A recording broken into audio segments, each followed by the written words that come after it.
Chers auditeurs, bonjour. Il aura fallu attendre les dernières heures de cette campagne européenne pour en voir apparaître publiquement, officiellement, manifestement, si je puis dire, les vrais enjeux.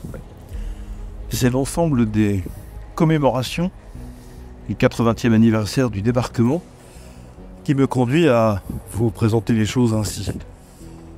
Le véritable enjeu de cette élection, ça n'est pas la question migratoire, même si elle est importante.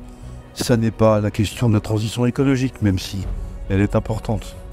Ça n'est pas non plus l'ensemble des questions économiques et la fragilité de notre pays, même si tout ça est important.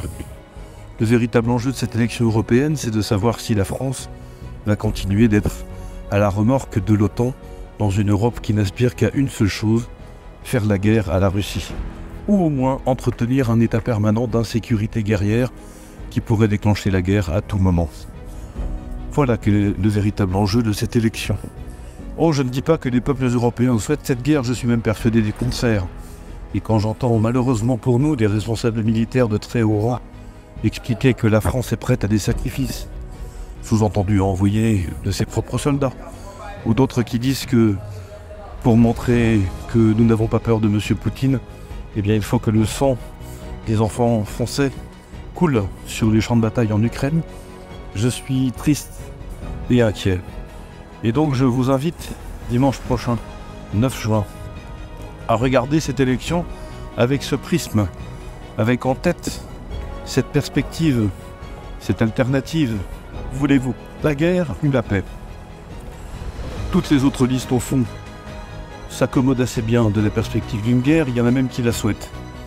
Nous sommes la seule liste, l'Europe ça suffit à vouloir la paix, énergiquement, sans aucune espèce de réserve, et l'arrêt immédiat et total de toute forme d'aide à l'Ukraine, avec bien sûr la concomitance d'une négociation qui démarrerait entre la Russie et l'Ukraine sous l'égide, je ne sais pas de qui, mais en tout cas qu'ils arrêtent, qu'ils discutent et qu'ils cessent de faire planer sur le monde entier un risque d'une telle violence.